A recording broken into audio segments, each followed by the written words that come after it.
అందరికీ నమస్కారం అండి.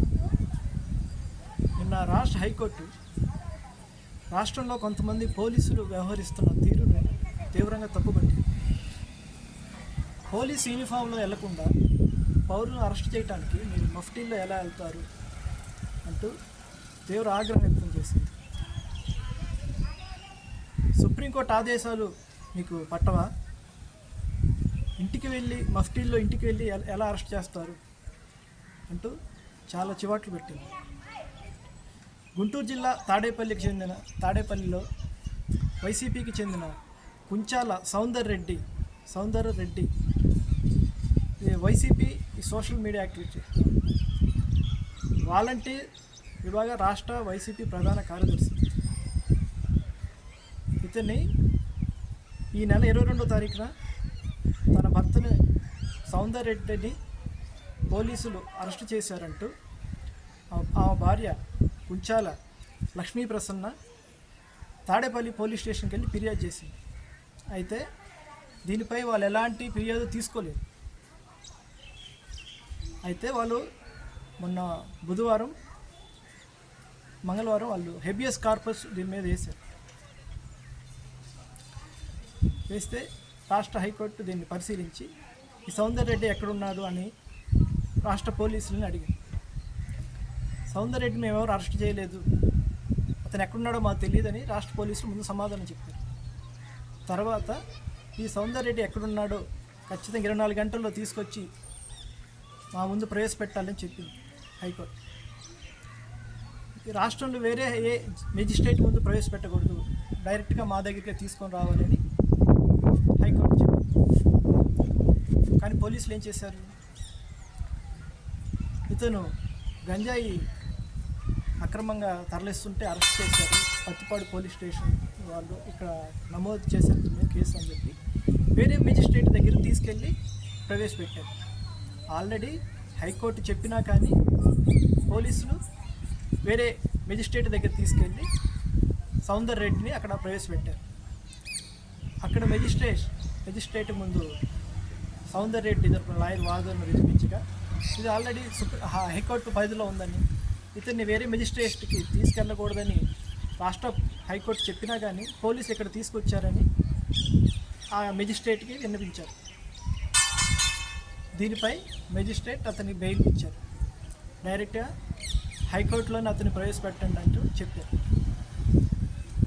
నిన్న హైకోర్టుకి సౌందర్ రెడ్డిని తీసుకొని రాగా ఈ గంజాయి కేసుతో నాకు ఎటువంటి సంబంధం లేదు, నన్ను నా భార్యని వీళ్ళు వేధిస్తున్నారు పోలీసులు రాష్ట్ర ప్రభుత్వం అంటే చెప్పి అరెస్ట్ చేయొచ్చు, కానీ మఫ్టీల్లో వెళ్ళి అరెస్ట్ చేయటం ఏంది? సుప్రీంకోర్టు ఆదేశాలు మీకు పట్టవా? 22వ తారీఖు అరెస్ట్ చేస్తే సాయంత్రం 7 గంటలకి అరెస్ట్ చేస్తే 8:30కి అరెస్ట్ చేశారని ఎలా చెప్తున్నారు మీరు అంటూ పోలీసులు చాలా గట్టిగా కోర్టు. ఆ తాడేపల్లి పోలీస్ స్టేషన్లో ఎవరైతే ఆ కుంచాల లక్ష్మీ ప్రసన్న సౌందర్రెడ్డి భార్య ఉందో ఆ తాడేపల్లి పోలీస్ స్టేషన్కి 7 గంటలకి వచ్చినట్టు నిరూపణ అయితే మీరు పోలీసులు చెప్పేది అంత తప్పని మేము నమ్మాల్సి వస్తుందంటూ గట్టిగా తేల్చి చెప్పింది హైకోర్టు. అందుకని విచారణని వచ్చే శుక్రవారానికి వాయిదా వేస్తూ ఆలోపు నివేదిక మాకు అందించాలని ఆదేశించింది ఆ రాష్ట్ర హైకోర్టు. పోలీసుల్ని ఆదేశించింది. 7 గంటలకే అరెస్ట్ చేస్తే 8:30 గంటలకి ఆమె ఎలా వస్తుంది పోలీసులకి కంప్లైంట్ చేయడానికి అని 8:30 గంటలకే మీరు అరెస్ట్ చేస్తే ఆమె 7 గంటలకి అరెస్ట్ చేశారని ఎలా పోలీస్ స్టేషన్కి వస్తుంది? ఆ సీసీటీవీ కెమెరాలు మా ముందు చెప్పి పోలీసుల్ని ఆదేశించింది. అదిగాక 22, 23 తేదీల్లో ఈ సుఖేందర్ రెడ్డి ఎక్కడున్నాడు, అతను ఫోన్ సిగ్నల్స్ ఎక్కడున్నాయో మాకు నివేదిక ఇవ్వాలంటూ జియో టెలికాంకి ఆదేశాలు ఇచ్చింది. ఇది నిన్న రాష్ట్ర వ్యాప్తంగా చాలా చర్చనీయాంశమైన అంశం. ఎందుకంటే ఈ పార్టీ ఈరోజు ఉండొచ్చు, రేపు వేరే పార్టీ ఉండొచ్చు.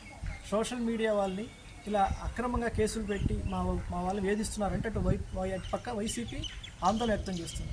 హెబియస్ కార్పస్ రిట్లు రాష్ట్ర హైకోర్టు పరిధిలో చాలా నమోదు అవుతున్నాయి, దీని అంతటి కారణం చంద్రబాబు అంటూ వేధిస్తున్నారు సోషల్ మీడియా కార్యకర్తల్ని అంటూ వాళ్ళు ఆందోళన వ్యక్తం చేస్తున్నారు. ఏదేమైనా రాష్ట్ర పోలీస్ యంత్రాంగం అరెస్ట్ చేయడానికి కొన్ని గైడ్లైన్స్, సుప్రీంకోర్టు గైడ్లైన్స్ ఉన్నాయి. అవి పాటించకుండా మఫ్టీలో వెళ్ళి ఇంటికి వెళ్ళి అరెస్ట్ చేయటం, ఇంటి వారికి సమాచారం ఇవ్వకుండా తీసుకెళ్ళి అపహరించటం, ఈ అంతటిపై సర్వత్రా రాష్ట్ర వ్యాప్తంగా పోలీస్ యంత్రాంగంపై తీవ్ర విమర్శలు వెలువడుతుంది. ఈ తీర్పునైతే కేసునైతే వచ్చే శుక్రవారానికి వాయిదా వేశారు. అప్పుడు ఆ నివేదికలో ఏముందో, లక్ష్మీ ప్రసన్న ఎన్ని గంటలకి పోలీస్ స్టేషన్కి వెళ్ళిందో రిపోర్టు అన్నీ అప్పుడు పరిశీలిస్తాయి. అప్పట్లోపు ఇవాళ పోలీసులకి ఆదేశాలు జారీ చేసింది హైకోర్టు. దీనిపై ఏం జరుగుతుందో చూద్దాం. ఈ సోషల్ మీడియాపై రాష్ట్ర ప్రభుత్వం దాడి చేస్తుందంటే ఒక పక్క వైకాపా ఆరోపిస్తుంది. ఇట్లాంటి కేసులపై హైకోర్టు ఎలాంటి నిర్ణయాన్ని వెలువరిస్తుందో రేపు చూద్దాం. నెక్స్ట్ వాయిదా కూడా చూద్దాం. వీడియో నచ్చితే లైక్ చేయండి, షేర్ చేయండి, సబ్స్క్రైబ్ చేయండి. Thank you.